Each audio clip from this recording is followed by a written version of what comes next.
Don't worry, sweetheart, my mother said, smiling at my daughter like she was doing her a favor. Your mom already agreed. You're coming with me. Gracie's backpack strap was twisted around her fist, so tight her knuckles were white. She looked past my mom, straight at me, and I saw it pure confusion turning into panic, like her body knew before her brain could name it. The school office smelled like copier toner and cheap hand sanitizer. The secretary kept glancing between us, frozen, not sure which adult to believe. My mom's hand was already on Gracie's shoulder, not gentle, possessive. I didn't hear myself say it, but my voice came out sharp anyway. Take your hand off my child. My father stepped out from the hallway like he'd been waiting for the moment to feel important. Lower your voice, he warned, calm and careful, the way he gets when he wants to look reasonable in front of witnesses. You're making a scene. Gracie's eyes darted to him.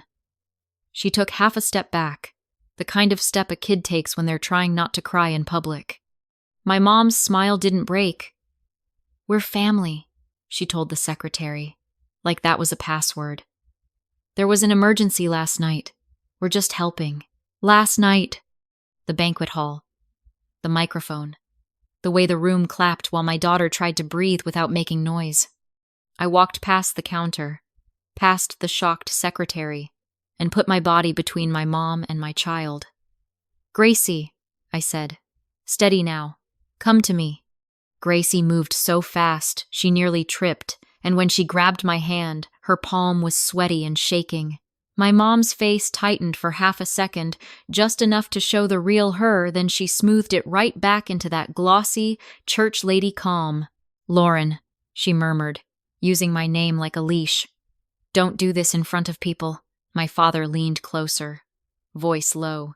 You can't keep her from us. We have paperwork. Paperwork.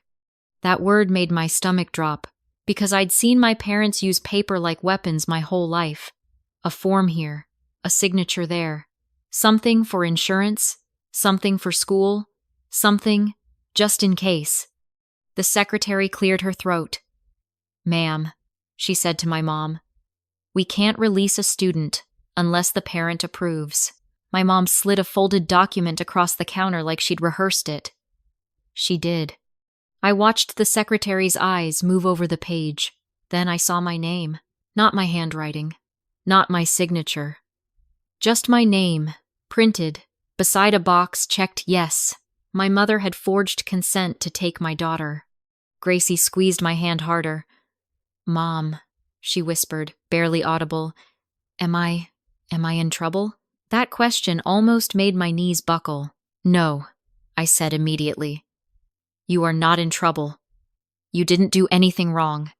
My dad gave a small, disappointed sigh, like I was being difficult about a simple plan. This is for her stability, he said. You've proven you can't provide structure.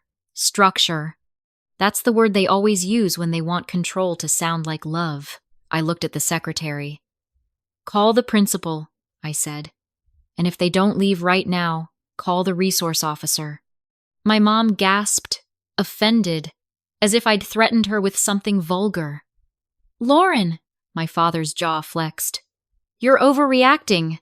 Overreacting was what they called it when I refused to be quiet. Gracie's shoulders were up around her ears. She kept staring at my mom like she was trying to figure out how someone who brought cupcakes to school could also be the reason her throat felt like it was closing. My mom's voice softened, syrupy. Honey, we're not the bad guys here. We're trying to protect you. Protect her. From me. The principal appeared in the doorway, eyes already wary, like she'd heard my tone through the walls. What's going on? Before my parents could perform, I spoke first. My parents tried to remove my daughter from school with a falsified consent form, I said. I'm revoking their pickup privileges. Today, my mom's cheeks flushed. That's not what it is, I cut in. And if you touch her again, I'm filing a report. My father stared at me, shocked by the word report. He hates records. He hates anything that can't be rewritten later at Thanksgiving. The principal took the paper from the secretary and read it slowly. Her expression changed. "Sir, ma'am," she said. "Firm now. You need to leave." My mom laughed, small and breathy, like the principal had told a joke. "This is a misunderstanding," my dad's calm cracked.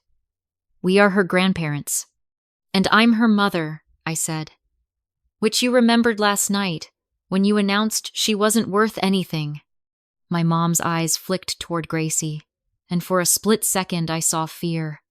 Not fear for my daughter. Fear that my daughter might repeat what she'd heard, Gracie whispered. "Last night, when Grandpa said I was the problem." My dad's face went stone. "You're putting words in her mouth." "No," Gracie said, voice shaking but clear. "You said it." The room went quiet, the kind of quiet that changes people. My mom grabbed her purse like she'd just realized she was standing in the wrong spotlight. "Come on," she hissed to my dad. My father held my gaze, and his voice dropped into something cold. "This isn't over." I didn't answer him. I just pulled Gracie close and felt her ribs moving too fast against my arm, because I knew exactly what my father meant. And I knew exactly what my mother would do next. I finally noticed what Gracie had been staring at near my mother's feet. A little rolling suitcase, the kind you take for a weekend trip. A bright pink luggage tag dangled from the handle with Gracie's name written in my mom's careful cursive spelled right, like she'd practiced. They hadn't come to talk, they'd come to take her. "So if you're still here with me, don't go anywhere, because the reason they tried to take my daughter from school wasn't just spite. It was leverage." Part 2. My parents love to say they don't play favorites. They just notice effort. They reward responsibility. It sounds so clean when they say it, like a parenting podcast.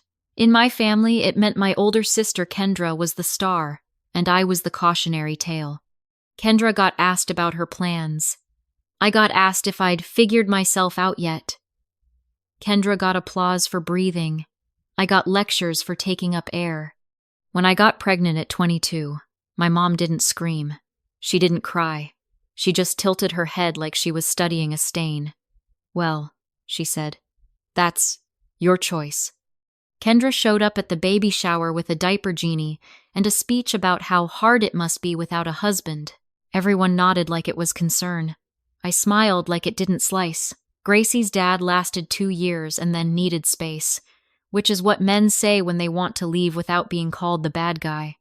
So it was me, my paycheck, my calendar full of school reminders, and a little girl who felt everything too big. Gracie didn't struggle the way my parents understand struggle. She wasn't lazy. She wasn't defiant. She just processed words differently. Letters flipped. Lines blurred. She'd read a sentence perfectly one day and stumble over the same sentence the next, like the page had moved to mess with her. The first time she whispered, "Mom, why do words hate me?" I wanted to punch a wall. We did the evaluations. We got the supports. We found a specialist who explained that Gracie's brain wasn't broken. It was wired in a different pattern, and it came with gifts if you stopped treating it like a defect. Gracie could remember directions after hearing them once. She could build a whole story in her head from a single picture. She could spot a lie in someone's voice before most adults could. My parents saw none of that. They saw a report with the word learning disability and turned it into a personality. At Thanksgiving, my dad would clap Gracie on the head like she was a dog and say, "Hey, kiddo, remember." We read the big words slowly. People laughed. It was the relieved kind of laughter, the kind people do when they're glad the target isn't them. My mom would swoop in afterward with her sugar voice. "He doesn't mean anything by it," she'd tell Gracie. "Grandpa just wants you to try harder." It's said, "Try harder." As if her brain hadn't been trying since birth. Kendra's daughter, Isla, was 2 years younger than Gracie and already being introduced as gifted. Kendra brought her to family events dressed like a tiny CEO. Isla learned quickly how to smile when adults praised her, how to tilt her chin when cameras came out, and my parents ate it up. They didn't just love Isla. They used Isla. Every time Gracie needed extra time, my mom would glance at Isla reading a menu out loud and sigh dramatically. Some kids are just easier, she'd say, like Gracie could hear without having feelings.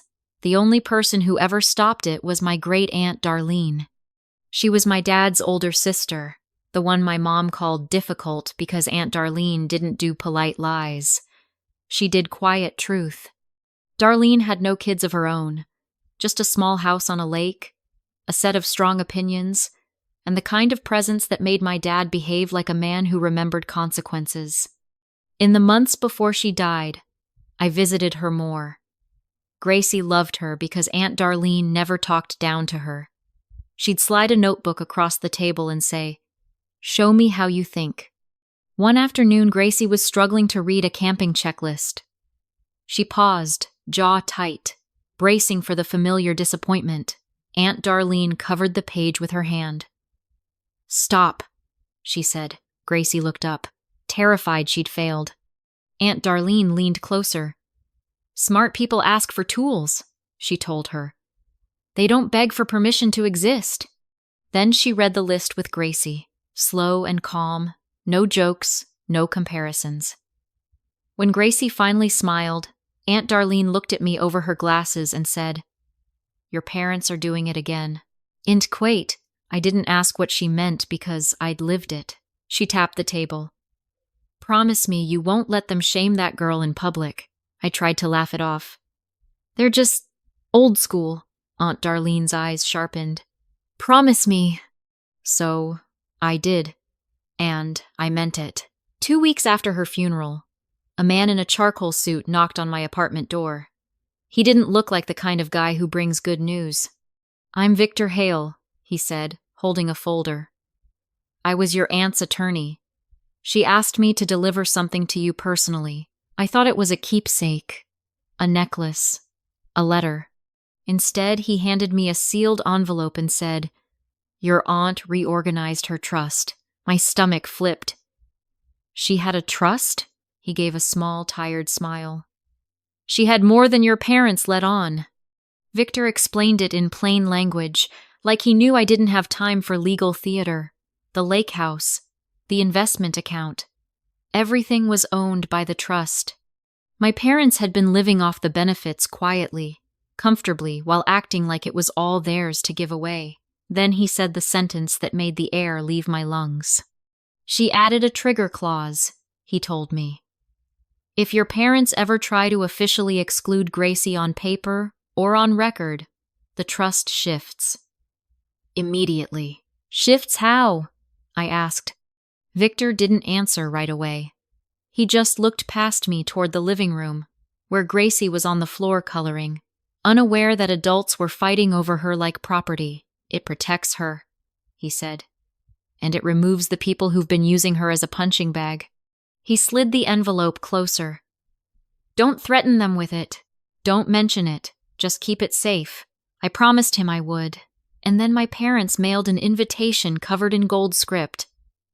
A legacy banquet, celebrating our family's future at their church. The word legacy should have made me laugh. Instead, it made my skin prickle. Because my parents don't throw parties when they're happy. They throw parties when they're about to control someone. And last night, they did it with a microphone. If you want to understand why my mother brought a suitcase with my daughter's name on it, you have to hear what they announced after dessert. Part 3. Before I tell you what happened on that stage, hit like and subscribe because the next part is where everything flips, and you're going to want the receipts. The church fellowship hall was packed, which was exactly what my parents wanted. They love an audience. They love community. They love the kind of crowd that will clap first and ask questions later. Gracie wore a navy dress she picked herself. She kept smoothing the skirt like she could smooth the night into something safe. Kendra arrived late, of course, sweeping in with Isla and a smile that said she'd already won. Isla had a little sparkly headband and the confidence of a kid who's never been corrected in public. My dad was working the room like a politician. My mom floated behind him, hugging people, collecting compliments. Every few minutes, my mom would squeeze Gracie's cheek and say, "There's our helper," Like that was her official title. Then the slideshow started. Not family photos. Not wedding pictures. A highlight reel. Isla on a spelling bee stage. Isla holding a trophy. Isla smiling beside my parents like she belonged to them. Then one photo of Gracie caught mid-blink, holding a science project sign that someone else had clearly written. A ripple of laughter passed through the tables. Gracie didn't laugh. She lowered her eyes and began picking at a loose thread on her sleeve. It was her tell. When she's trying not to cry, she gets quiet and busy, like her hands can do the emotions for her. I leaned in and whispered, "You okay?" She nodded too fast. "I'm fine. That's what kids say when they're not." My dad took the microphone after dessert. He did the speech about faith and family and the legacy we're building. My mom stood beside him with that picture smile, the one she practices in the mirror. Then my dad said, "Tonight we're also celebrating the future caretaker of everything we've worked for." Kendra's hand landed on Isla's shoulder like she was presenting a prize. My dad raised his glass. "Isla will inherit the lake house." People clapped. My mom stepped up smoothly and added, "And the education fund $410,000 will go to Isla too." More clapping. A couple people actually cheered, like inheritance is a talent show. My daughter sat there, perfectly still, like she was trying to make herself smaller than the chair. My mom's eyes slid to Gracie, and she said it, bright and clear into the microphone. "Gracie won't be included. She needs a different path." A murmur rolled across the room. My dad chuckled. "Some kids thrive with structure. Some kids don't. Then he looked right at Gracie, right in front of the whole church, and said, "We've done our best, but we can't reward failure." Gracie's breath hitched. Her face went blank in a way that terrified me. Not crying, not reacting, just disappearing. I stood up so fast my chair scraped. Every head turned. I didn't have a speech ready. I didn't have a plan. I had one promise echoing in my head, Aunt Darlene's voice telling me not to let them shame her in public. So I smiled, because smiling keeps people from calling you hysterical. And I said, loud enough for every phone camera and every gossip text, "You can't give Isla what you don't own." The clapping died like someone cut the power. My dad blinked hard. "Excuse me?" I reached into my purse and held up the sealed envelope. I didn't open it. I didn't read it like a courtroom drama. I just showed the letterhead and the signature line. Victor Hale, Attorney at Law, Trust Amendment. My mom's lips parted. My dad's face drained. Kendra stood up so fast her chair tipped. "This is inappropriate," Kendra snapped, loud, like volume could turn truth into rudeness. I kept my voice calm. "What's inappropriate is disinheriting a child on a stage." My dad tried to laugh. "Lauren, you're confused. That trust is ours." "No," I said. "It's Aunt Darlene's, and she set protections you didn't think you'd need." My mom leaned toward me, still smiling for the crowd, but her words were knives. "Don't do this," she whispered. "Think about Gracie. Think about the family." I looked down at my daughter. She was staring at the table, frozen, like she didn't want to see what happened next. "This is me thinking about Gracie," I said. My dad's voice sharpened. "Sit down." I shook my head. "Not anymore." I took Gracie's hand and walked out, past the dessert table, past the shocked church ladies, past my parents' perfect little stage. In the parking lot, Gracie climbed into the car and whispered, "Did I mess up?" "No," I told her. They did.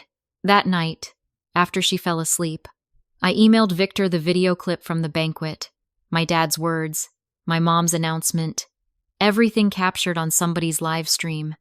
At 6:04 the next morning, Victor replied with one sentence that made my hands go numb. The trigger event occurred on record.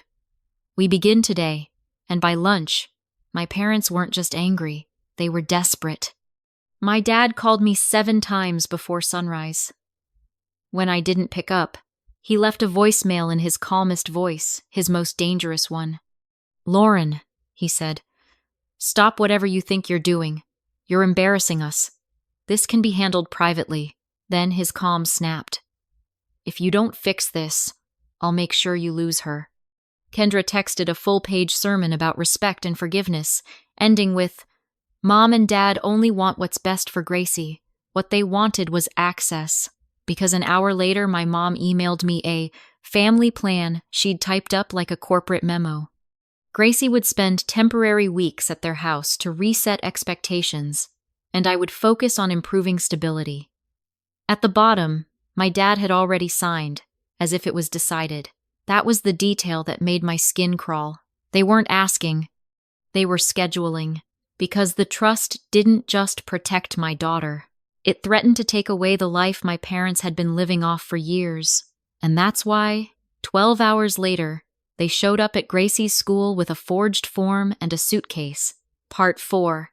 I drove home with Gracie buckled in the back, both of us too quiet. When we got inside, she kicked off her shoes and went straight to her room like she needed walls to hold her together. A minute later, she came out holding the sparkly headband she'd worn to the banquet. "I should throw this away," she said. My throat tightened. "Why?" She stared at it like it was cursed. "Because Grandma said I'm not included, so it's dumb." That was the moment I realized the real damage my parents did wasn't money. It was the way they taught my daughter to label herself. I sat on the floor with her and said, "Listen to me. You are included. In my life, in our home, in every plan I make. That's the only inclusion that matters." She nodded, but her eyes still looked haunted. After she finally fell asleep, I called Victor. "I need to document everything," I told him. "You already did," he said. "The video was the key, but you also need to protect Gracie physically. What happened today? This is escalation. Can they actually do anything?" I asked. Victor paused. "They can try," he said. "Your parents are going to look for any angle that makes you seem unstable. And your mother tends to weaponize concern." He wasn't wrong. The next morning, a process server showed up at my job while I was on a call. The first page read, "Emergency petition for temporary guardianship, filed by my parents." They claimed I was financially reckless, emotionally volatile, and uncooperative with educational needs. They attached a photocopy of Gracie's learning plan like it was evidence of my incompetence. They even included a statement from Kendra, of course, praising my parents as stable caregivers. I sat in my car in the parking lot and laughed once dry, sharp because the irony was choking. The same people who humiliated my kid on a stage were now calling themselves her protectors. That night, my dad sent a text that looked polite on the surface and terrifying underneath. "We will see you in court. Bring Gracie. She deserves a stable home." I didn't respond. I screenshotted it. The hearing was scheduled for the following week. Victor connected me with a family lawyer named Renee Park, a woman with calm eyes and a voice that didn't shake when she said hard things. Renee listened while I explained the banquet, the forged school form, the suitcase. She didn't gasp. She didn't pity me. She just took notes like she'd seen this kind of family before. Then she asked, "Do you have proof of the forgery?" I swallowed. "The school kept the form." "Good," she said. "And the suitcase? It had my daughter's name on it." Renee's mouth tightened. "That's not a casual mistake," she said. "That's planning." 2 days before the hearing, Victor emailed me an official notice from the trust. Occupancy benefit terminated. My parents had 30 days to vacate the lake house. I stared at the words until my eyes blurred, because suddenly the puzzle clicked into place. The house wasn't just where they lived. It was their leverage, their stage, their identity, and Aunt Darlene had just pulled the plug. My mom called me the second they received the notice. She didn't start with apologies. She started with panic. "Lauren, this is insane," she cried. "We're going to lose the house. We have nowhere to go." I almost asked if she'd worried about where my daughter's confidence would go when she tore it apart on a microphone. Instead, I said, You should have thought about that before you tried to take her from school. My dad got on speaker, voice like granite. You're destroying our lives. I kept mine flat. You did that. You just didn't think consequences applied to you. Then my mom said the one thing she thought would control me. If you love Gracie, she whispered, you'll stop Victor. My hands started shaking, but my voice stayed steady. If you loved Gracie, I said, you wouldn't have made her feel unwanted. Silence. Then my dad hissed. We can still make this ugly. He meant court. He meant rumors. He meant calling child services, because in my parents' world, authorities are just tools if you know how to talk, Renee warned me. They're going to file complaints, she said. They'll say they're concerned. They'll cry. They'll look calm. And they'll hope the system believes the grandparents over the single mom. I nodded. So what do I do? You stay boring, Renee said. You stay consistent. You stay documented. The morning of the hearing, I braided Gracie's hair and told her we were going to a building where grown-ups talk, and she wasn't in trouble.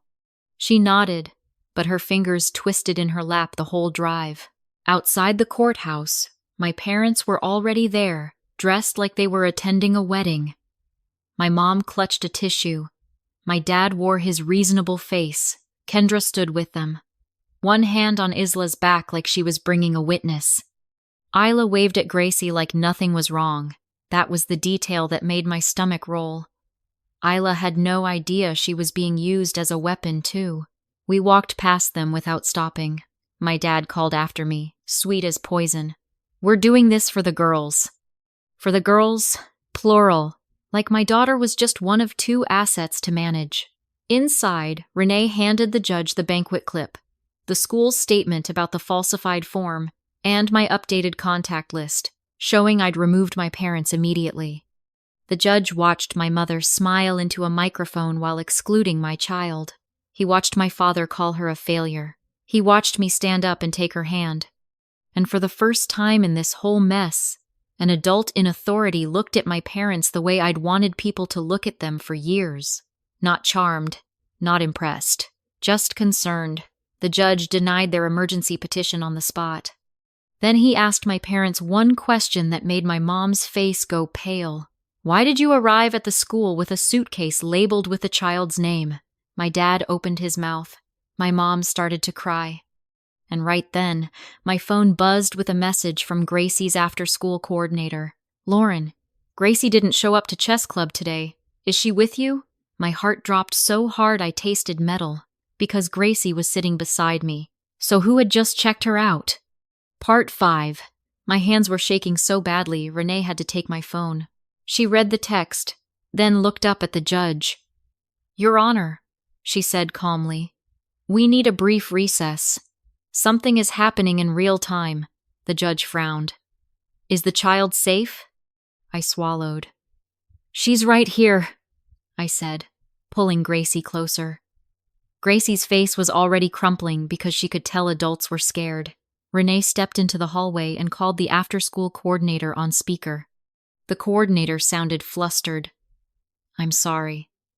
I thought someone called an hour ago and said Gracie was being picked up early for a family emergency, she explained. They gave the password on file. Password. I felt my blood go cold. Because I knew exactly whose voice could sound concerned, enough to get a staff member to follow a rule. Renee asked, Did anyone actually pick her up? No, the coordinator said quickly. She wasn't here. She never checked in. That's why I texted you. So my parents had tried to intercept my daughter at a second location while we were literally in court. They were testing doors. They were looking for a crack. When we walked back into the courtroom, Renee didn't have to dramatize it. She just stated the facts. A call made. A password used. An attempt to access a child who wasn't there. The judge's face hardened.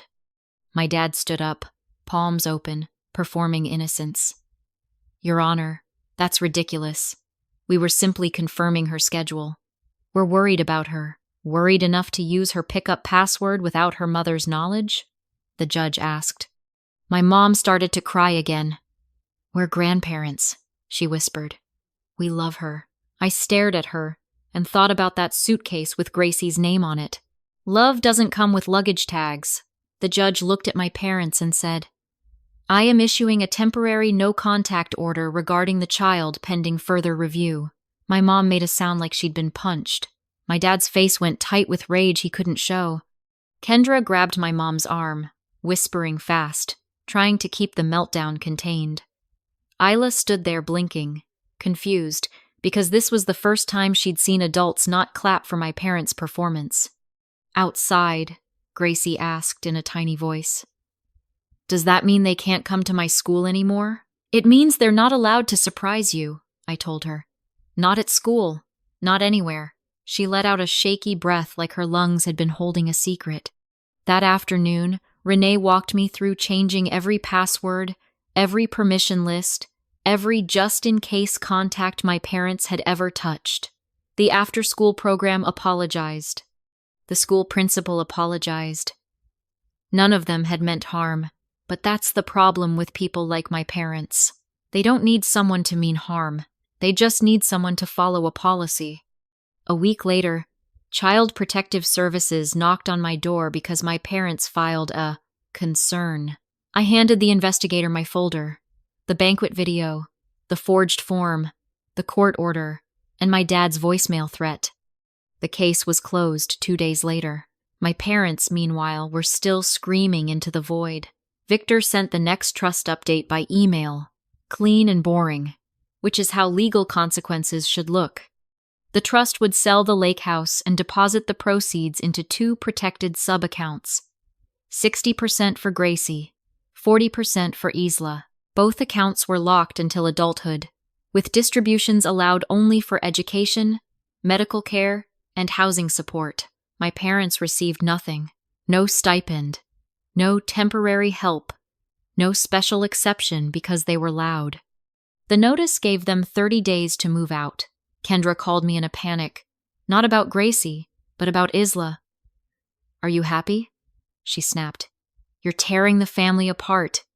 I stared at the phone and felt something settle in me, heavy and calm. Kendra, I said. Mom and Dad did this. I just stopped pretending it was normal. She hung up. 3 weeks later, my dad called from an unknown number. I almost didn't answer, but curiosity is a weak spot. His voice was quiet, controlled.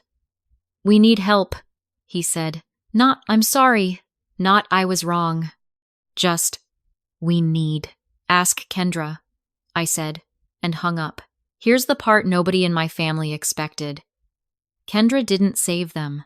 She protected Isla's 40%, like it was a vault, and told my parents she wasn't giving them a dime. Then she went right back to her life, because my parents raised her to believe love is a reward system, and she applied that lesson to them the minute it was inconvenient to be generous. The lake house sold in the spring. Not for millions, not for some movie number, just a solid sale that closed quietly while my parents tried to pretend they were still the main characters.